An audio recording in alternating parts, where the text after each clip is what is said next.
Like she said, my name is Mike Cubbage, and today we're going to talk to you about the Smart Gateway. Something to note here is, in this conference, there's a lot about phones and phone connectivity and all the different devices, the IoE stuff. But like we talked about in the last presentation with AllPlay, a lot of that, a huge portion of that traffic actually runs through your broadband connection in some form or fashion.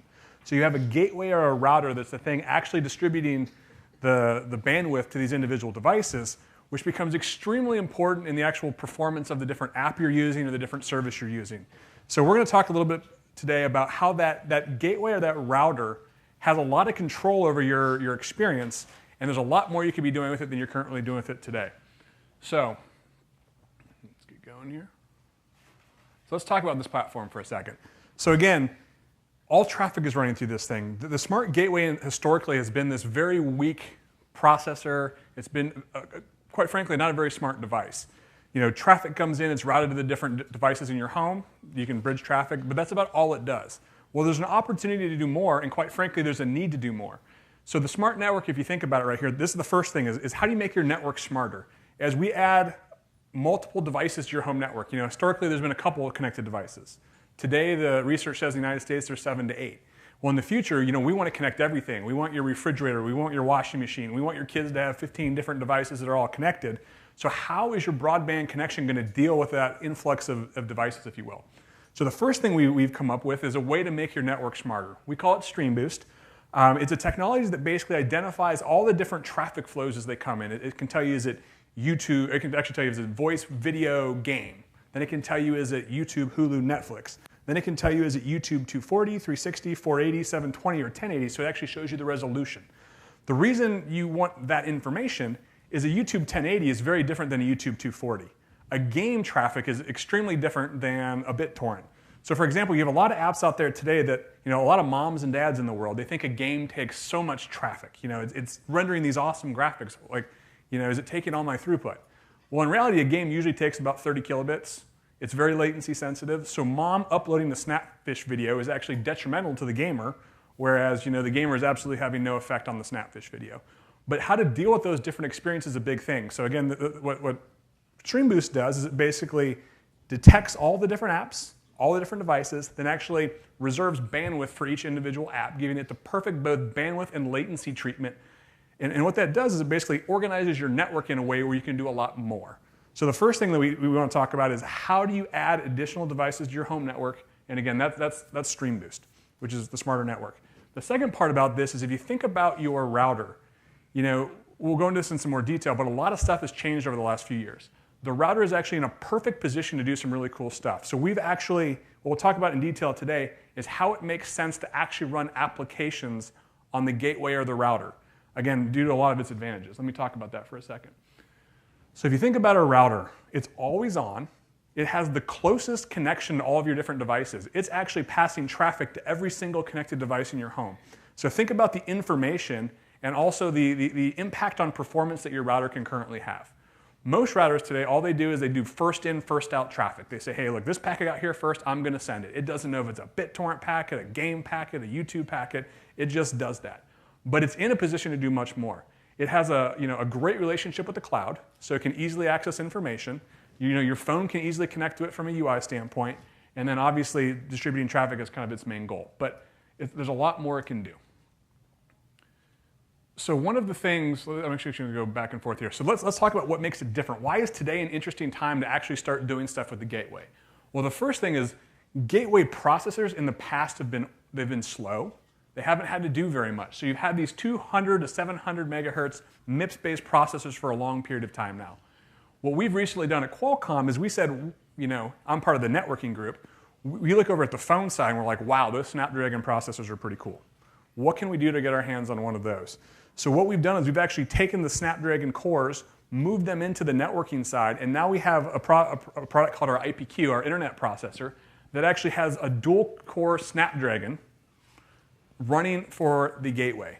So it has 2 different cores, each running at 1.4 gigahertz, and it also has a networking subsystem that offloads all of the general networking traffic like Wi-Fi. So these 2 very powerful processors are actually there to do more.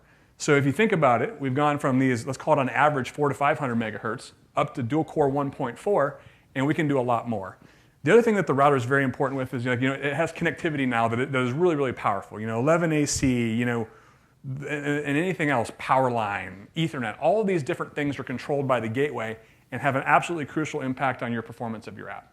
In the future, we are latching ourselves to the mobile roadmap, so there's going to be a lot more stuff coming out soon to give the gateway a true roadmap to becoming a very, very powerful and important device in your home. Now, a lot of people ask, what can you do on a gateway? Why would you want to run apps on a gateway? There's nothing valuable there. We disagree with that, obviously, which is why we're here.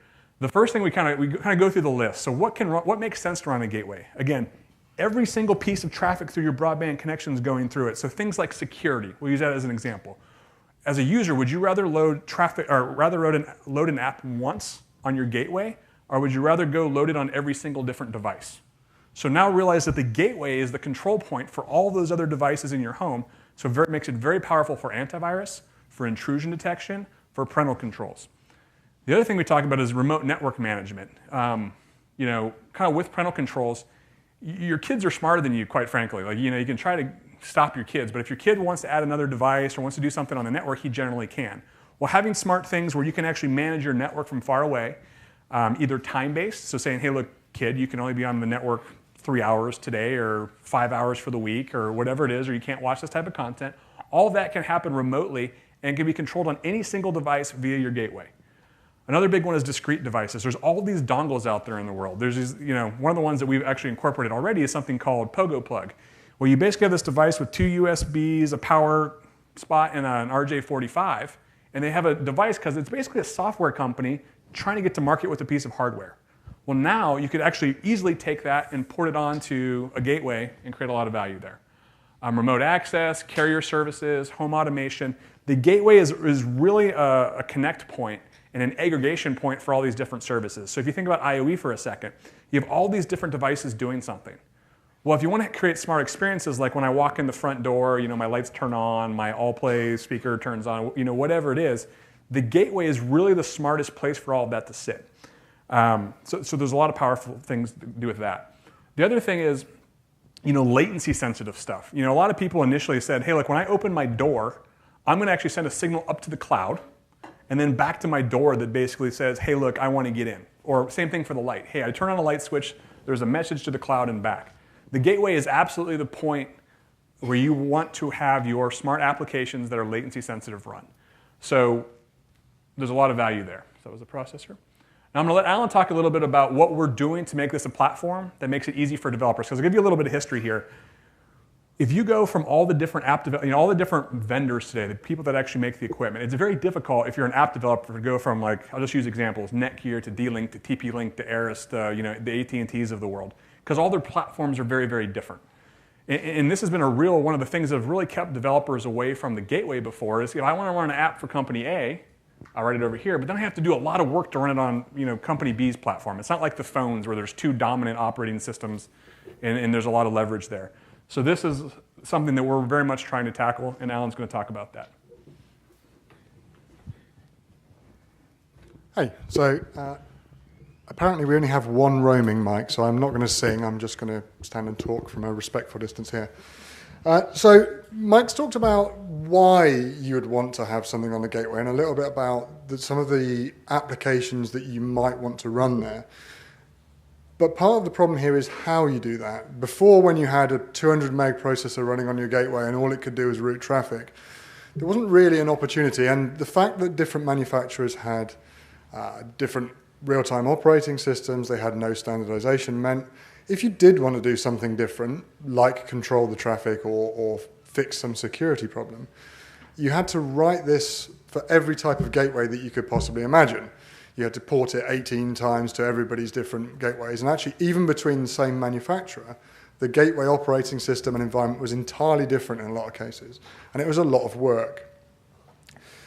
So when we approach this to create a new environment for developers, we try to look at some of the things that you would want. You want to be able to have an environment that you can write once and run anywhere. And we're not talking the Java write once, run anywhere. We're talking really write once, run anywhere. And you want to have an environment that protects applications from each other. You don't want to be running something like Angry Birds on a gateway and then find actually it's killing all your routing traffic and you can no longer actually pass data. But equally, if you're running a health application, you don't want it to be able to have its data exposed to other people's applications. So you need to provide that service separation. Equally, you need to enable whatever people want to write for this stuff. It's no good just providing people with a way of writing networking applications. You have to open up the platform and provide a way in which people can exercise their imagination and do more non-typical gateway things. And we'll cover this in a moment. Equally, this whole thing needs to be easy, right? It's no good having to write assembler. It's no good having to write to a real-time operating system.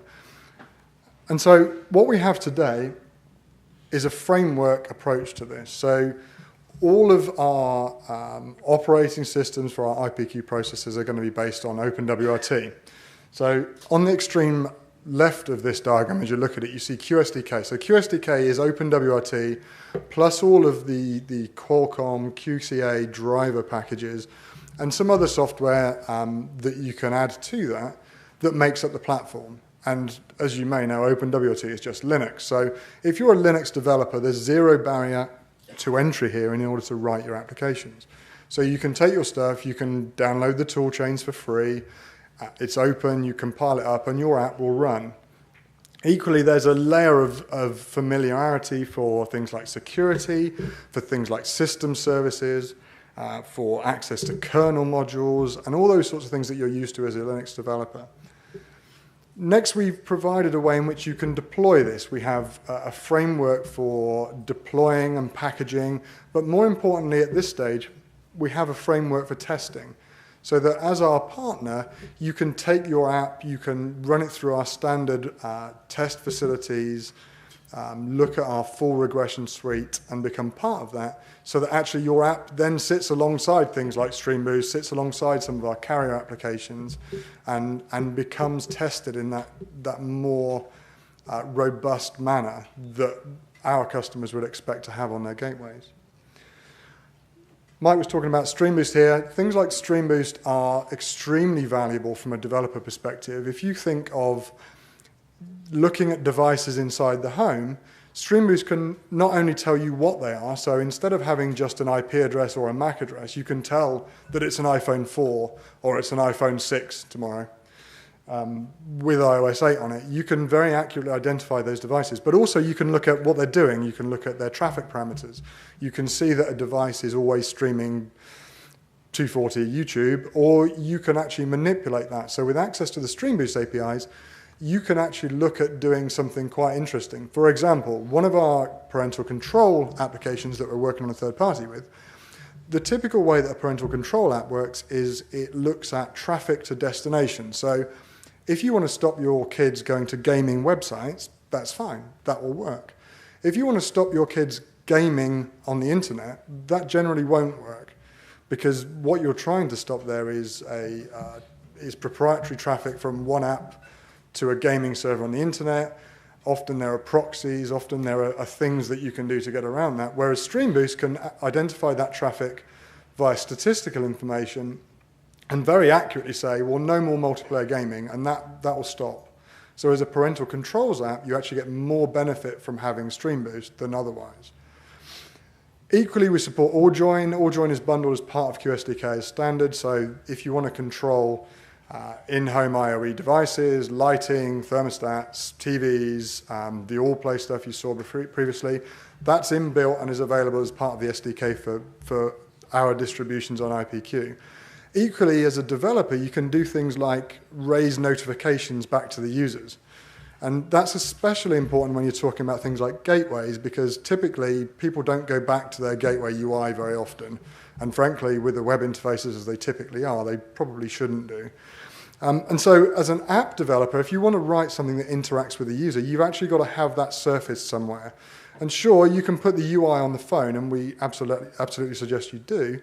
But things like, if there's a problem, if there's a security breach, if you said, I don't want any new devices on my network, why shouldn't your AllPlay speaker or your AllJoin TV flash up that notification and interact with you in a much more standard way? And again, that's provided as standard as part of the SDK that we have. The last thing on this slide is a connection to the cloud, and I'll cover something around the cloud in a moment, but this is important because as part of the SDK that comes with StreamBoost and with QSDK, you can collect and manage statistical information, you can access storage in the cloud, but most importantly, if you utilize something like statistics and data, our customers already know how to interact with the cloud portion of that. We provide things like partner access to that, so that actually that becomes a standard way for the router manufacturers, for ISPs, for anybody distributing the actual hardware in the end user case to get at this information. So I'm not going to dwell too much on here. So one of the things you need as a developer is you need to be able to protect your apps, as we said before. So when you're running an app in this space, you have to have a container that enables you to separate this from the OS. You have to have a container that allows you to control access to services. And one of the things that we're creating at this point is a secure container on the hardware. So this is still based within OpenWRT. We are creating a number of services that sit alongside StreamBoost, that sit alongside AllJoin, and allow you as a developer to do things that you might want to do with an app, but we don't necessarily think you need to bundle into your app. And a simple case would be something like logging. So whilst every app today could put their own logging infrastructure in, that's not necessarily good for anybody because A, it's extra bloat on a smaller device in the home, but also as a user, as an interactor of the gateway, you want to have a standard way of retrieving log information and looking at alerts and so on. So by providing a logging framework, that becomes easy. As a developer, you don't have to worry about implementing it. As a user, you know exactly how you're going to interact with it. And it's implemented once in the right way that suits the gateway.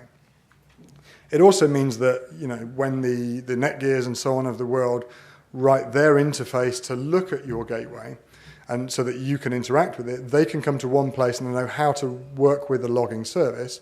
So you don't need to know how Netgear are going to do that. You just write it to the logging service, as did Netgear, and everything just works. So some of the other services on here I'm going to cover in a little bit more depth in a moment, so I'll mention a couple that I'm not. So one is deployment. This is particularly important, as today when you have an app for a gateway, you basically write that app, you compile it in with a toolchain, you distribute it as part of a firmware image, and you're reliant on the customers to flash their gateway. And as you might imagine, people very rarely flash their gateways with new software. So one of the things you've got to do if you're looking at something like StreamBoost, where the landscape of detection is constantly changing, but also if you're talking about enabling features in the field, you need to have dynamic deployment. You need to update this gateway once it's out there without having to have the user forced into a full reset cycle and a full firmware update and so on. So things like the deployment service here will provide you with a mechanism to download to this container on the device, validate that it will run on the device, and then actually enable it to execute. Things like scheduling, things like permission models are all in here as well. So how does that look from a security perspective? So one of the things you want to do for a gateway application in terms of security is you want to control as a user and potentially as a service provider what each app can do. So as a user of this service, if I deploy an app to my gateway, what I want to know is it really taking my photos and sending them up to the Apple cloud for people to download? Or is it enabling my health information locally to be transmitted somewhere else? Is it enabling my light bulbs to talk to my door locks and therefore compromise some of that stuff? So the whole purpose of a security module is increasingly important on the gateway. And it's not just talking in terms of firewalling. It's not even just talking in terms of removing the ability to do open port maps. It's about enabling an app to do what it wants, but putting that in the user's control. And one of the things we believe in as being extremely important is having a kind of model that puts that into the user's focus. So for example, if I install an app that wants to, for example, monitor my home video cameras look for faces, and then send me an alert and send me video when that happens. That app very clearly needs to be able to access video sources in the home. Now, as a user, when I install that, what I want to happen is some enabler that says, this app that you're about to install wants access to your video cameras. Is that a yes or a no? And as a user, you want to have that control. You don't want the video control app to necessarily have permanent, unrestricted access to either your gateway itself, even its own app once it's installed because it's on your equipment, or any of the services in the home. And so the security service provides that a notification mechanism, it provides a permission delegation model, it provides an ability to hand around OAuth tokens such that apps and cloud services can actually request permission from you, but it puts the user in control so that your app in a very standard way is enabled and has access to the data it needs, but only that. And without having to actually pass around credentials or open ports, you can also very easily create services that work outside of the home so that I can now look at my door lock or my video cameras from my phone when I'm away from home without actually having to expose ports or credentials to that app on either the phone or the gateway. So one of the other things I'm just going to talk about here is around the model of where things execute. Because obviously when you have, 10 years ago when everyone had the 2-foot high PC box always running in their home, this was a lot more easy because you always had somewhere you could run this stuff. So now the gateway is approaching, and exceeding, in a lot of cases, the processing power. This gateway has a lot of execution that it can bring to the home. So we very much look at the home as a platform with the gateway as being a core part of that. And when you're not there, it may be the only part of it. It's a CPU that executes code. Well listened, everybody. The gateway executes that code when you're not in the house. So it may well be the only thing that can execute code. When you're sat on a beach, it might be the only thing that's enabled to turn your lights on and off to show that you might be home. It's maybe the only thing that can access your heating controls or your garage door opener. Equally, it may be streaming media from the house to your phone on the beach. But this is a core CPU platform that's available. But from a user perspective, users don't care. Users are used to the app model on the phone, but they don't really know whether that's an app here, whether it's an app on the gateway, whether it's a cloud app. And all three places have their own advantages. So the cloud has lots of storage, the phone has a good UI, the gateway is always on and present in the home. So by migratable processing, I'm talking about having the ability to present the user a service that you don't necessarily know or care where it's executing. So some of the tools that we're providing on the gateway enables you as a developer to write an app for the phone where the UI is, that delegates processing tasks to the gateway, and then moves things like storage and aggregation and statistical processing out to the cloud. And using each of those three elements to present a service to the user that actually gives them some benefit.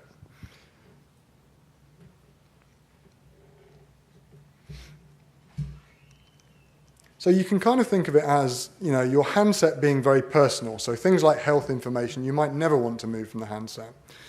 Things like your home lighting control, your security, your door locks is kind of a home context that the gateway should be able to manage, but maybe when you're not there, it's the only thing that can manage. When you are there, you may want to have that operate on the phone such that when I hold my phone up to the garage door, it opens, rather than having to have the gateway be involved in that at all. Equally, services, streaming may well be best entirely based in the cloud.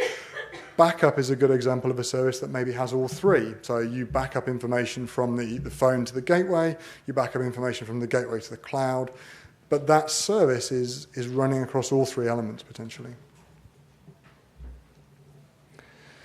So I think this is my last slide. So Mike talked a little bit about why you would want to run applications on the gateway, and there's a whole bunch of enabling technology in here.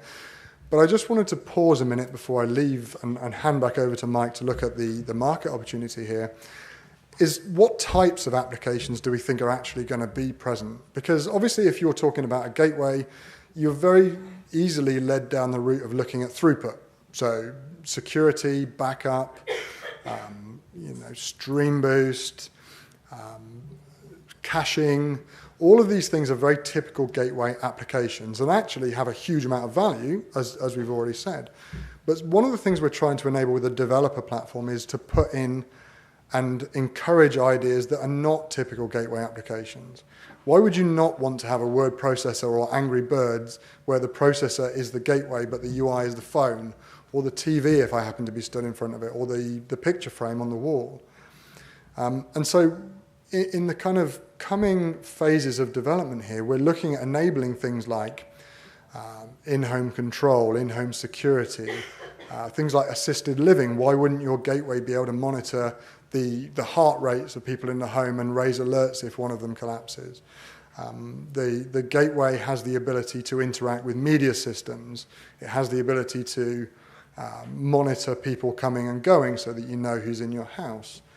And equally, going forward, it could be gaming. It could be any of these applications that you would typically take for granted on the handset today.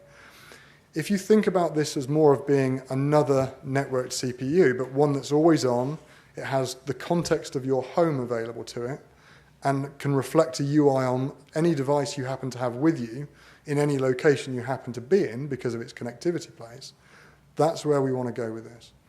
And we encourage you guys as developers to actually come up with some of these ideas and where you might want to go. And we're trying to put some of that stuff in place as well. And that said, it's back to the roaming mic. All right, let's talk a little bit more about, this whole conference, a lot of it revolves around phones. So phones are obviously clearly a gigantic opportunity. There's a lot of phones shipped every year. But if you think about broadband access, I mean, you guys probably all have broadband access here, but the opportunity is growing quite a bit. So let's talk about a number of broadband households.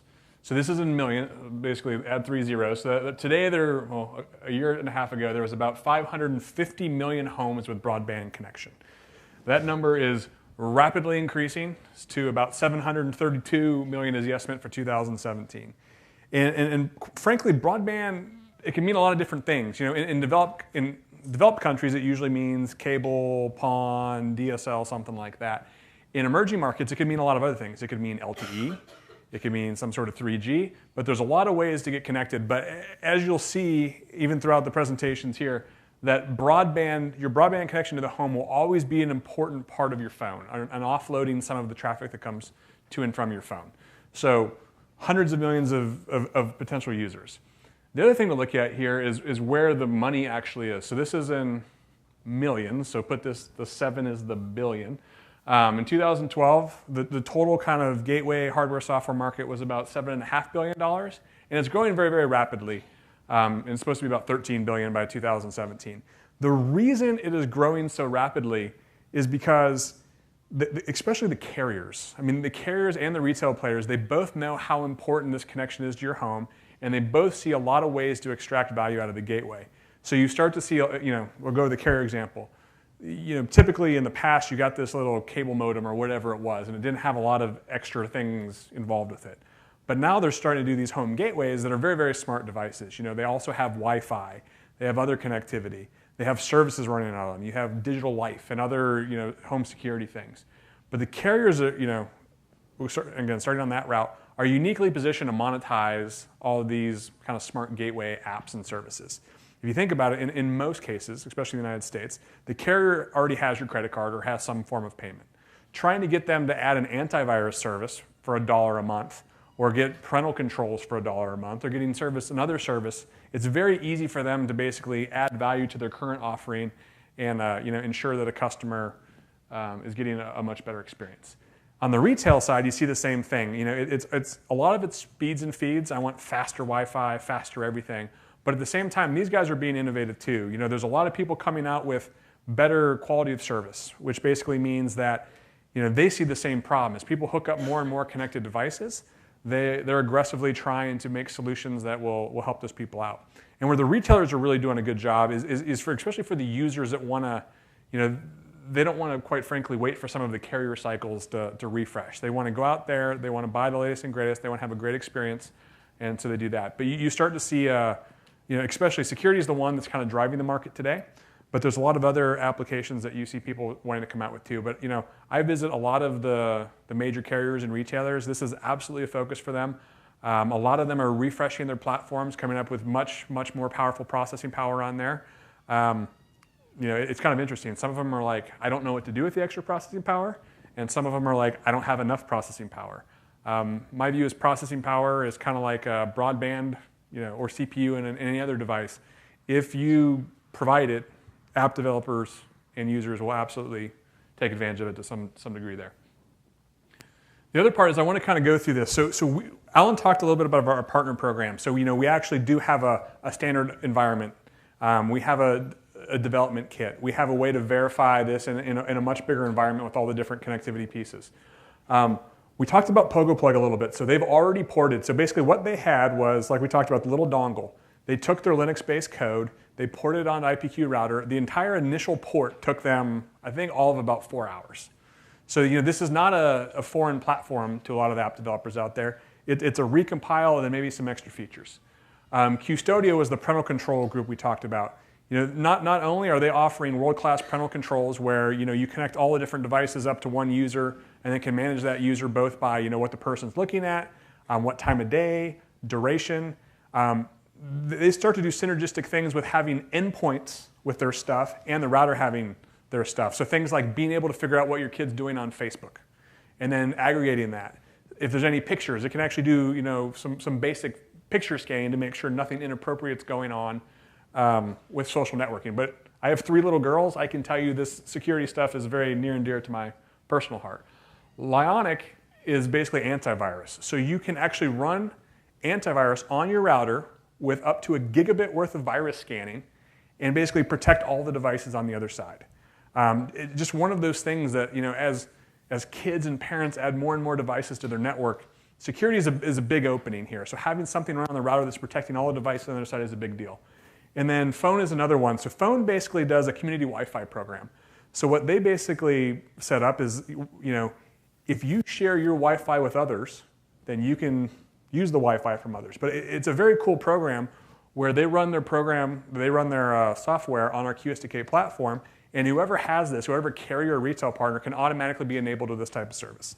The other one that we've partnered with that's not on the slide is a company called Akamai. You guys probably know them, largest content delivery network in the world. Basically what they do is they have their, edge caching is great, but the edge is really powerful. It's actually in your home. Now this takes obviously storage on there, but you can do smart things like if I just watched episode 1 of a certain TV show, I can pre-download episode 2 during off-peak hours. If you have the latest iOS update, it usually turns out there's not just one person needing that iOS update in your house or just one device. They'll pre-cache it, and instead of having to go to traverse the network multiple times, it's right there each time that you want to access that iOS update, which, by the way, is not only good for the network provider, but it's also very good for the customer because those updates can take a long time to download. So this is just an example. So we've started this program. There's partners already doing it. I'm personally going to customers and pitching these solutions to major carriers, retail partners. We're making, from a business model standpoint, what we're doing is we're actually enabling, and then we're making introductions straight from these guys to the actual carriers or to the actual retailers. So for Qualcomm, this is really about ecosystem enablement. So as you guys have apps and things that you think make sense to run on a gateway, one is the platform is much more scalable now. All this completely different proprietary environments, we're trying to standardize a lot of that. And then we're also trying to really push the ecosystem. So one of the major goals of today is if you guys think of new ideas, think of new things that you could run on these smart gateway platforms, we would be absolutely willing to listen to you and potentially hopefully pitch your idea to our customer base, because our customer base is very much looking for answers right now. And it's a very unique time to be able to be one of those leading app developers that really takes advantage of this opportunity. And I think that is it. So yeah, again, our goal is for you guys to get started, but this is certainly a good time to answer any questions that you guys may have. Oh, by the way, we also have a raffle, so we'll be doing a raffle as we answer questions. Is that? Yeah, but they need to make sure anybody be missed. If anyone wants to enter their business card in this beautiful fishbowl, they can do it, and it's the new, what are we talking about? So there's a Netgear R7500. It's a new AC2350 router. That's the wireless speed. I'll be like Vanna White if anyone wants to go as a. Okay, sorry. But it's a very nice router. So it also has dynamic QoS, which is actually a version of StreamBoost that we did together with Netgear. So it is really a kick-butt router for all of you thinking about putting your business cards in or not. Any questions we can? Go ahead. What kind of storage you're using on the platform? So storage is an interesting question. Right now, I would say an average high-end router has about, it's pretty low actually. It's 256 megabytes of DDR, and it usually has 128 megabytes of flash. What you're seeing is a lot of the carriers actually starting to put in some sort of solid-state hard drive into these guys, but that's kind of specific to the actual implementation. In most home environments, what you see is the consumer is actually adding storage to it. So they put in their flash drive or put in their USB drive, which creates more storage from there. But storage on a router right now is not a popular, it's certainly very interesting to a lot of carriers, and I see people starting to add it. But right now on the average consumer gateway, there's not much in terms of extra storage. Okay. Some carriers are putting solid state. Yeah, you're starting to see more. I mean, and by the way, the gateway is also, this is a whole different topic, but the set-top box and the gateway, there's lots of different carriers where that's starting to converge. You have one box, access to your home from both the broadband and from whatever proprietary services they're offering, DVR. I mean, all that functionality, a lot of the carriers would really like to not have two separate boxes and put it into one box where it's all there. You actually answered a bit of my question.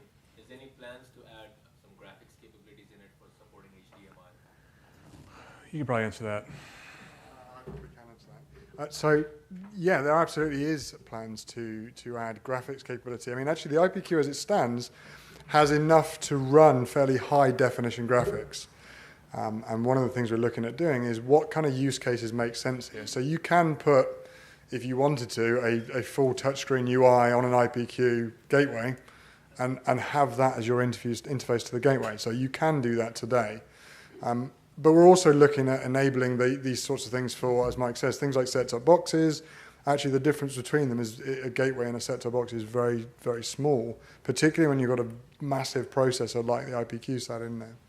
So you absolutely can do graphics through it, yes. So on the security side, how do you do apps isolation, and how do you expose trust zone for people to use?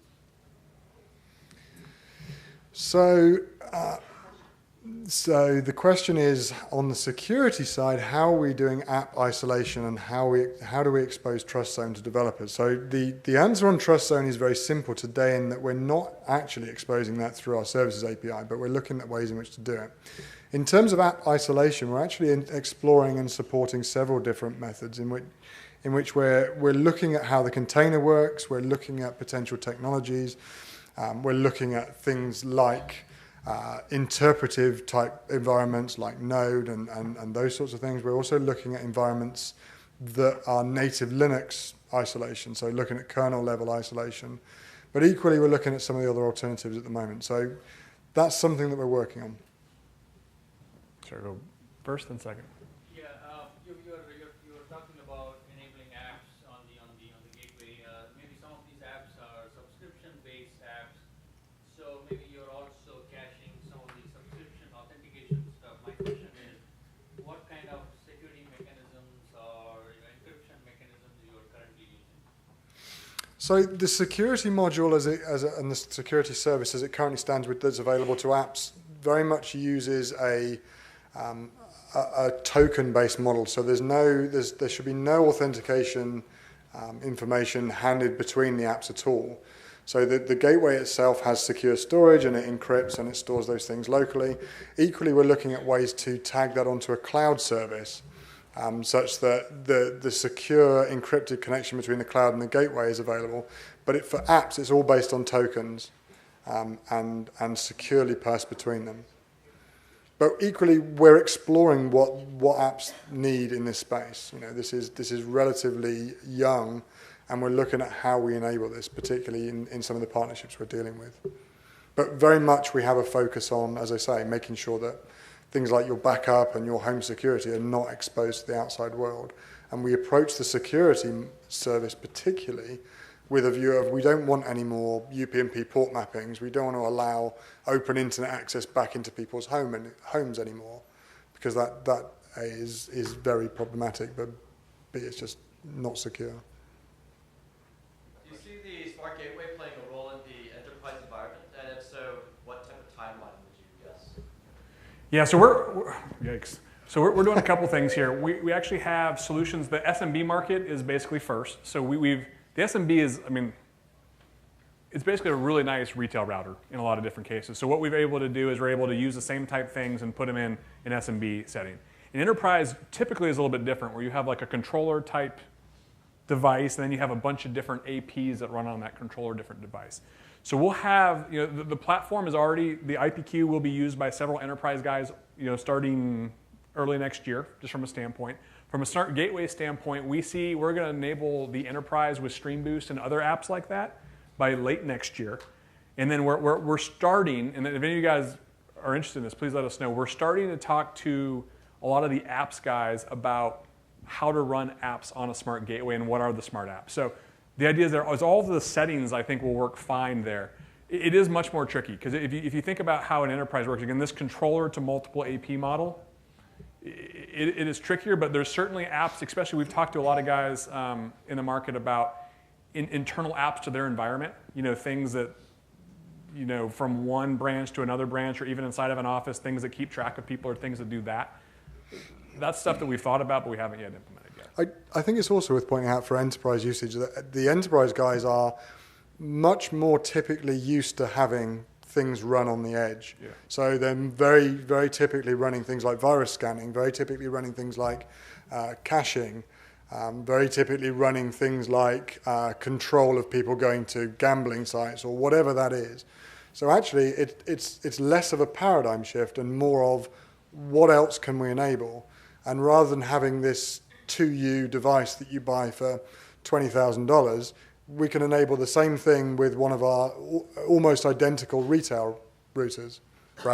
Just one last point there is the actual application, or a lot of the enterprise guys write their own proprietary code from like the ground up and do things. So as of right now, there's less of a chance to standardize that market because the guys are so ingrained in their own current stuff. But we certainly think as carriers and retail come up, the enterprise guys will see the same value in kind of standardizing what they do. Any other questions? We also have please ask questions if you have them. For those waiting to win a router, we'll also be doing that real fast here. All right, we have 20? Five, sorry. This party was about to be awesome. Important to note, it will be mailed after. Yes. So just let you know, we'll collect your card, and then you'll be getting a certificate from us today, and we will mail you a router in the next week or so. Okay. I'm glad you're on names. No, believe me, I've already handed that off. Javier Mahanti. Nice. Okay. Richard Savage. Come on, Richard. There we go. Are we allowed to pick Qualcomm? Okay. Sorry, Qualcomm people. You've been kicked out. Barb Welch. Boom. Good for Barb. Okay. Got two more. Let's pick these guys. We have... this is like really slow bingo. Rand Efron.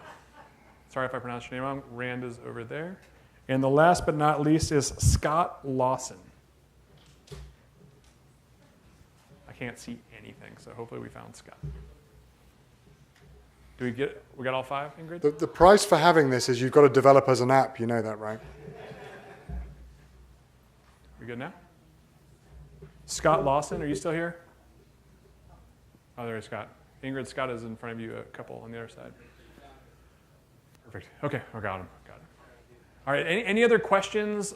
Go ahead. The concept of seamless compute is shown on one of the slides,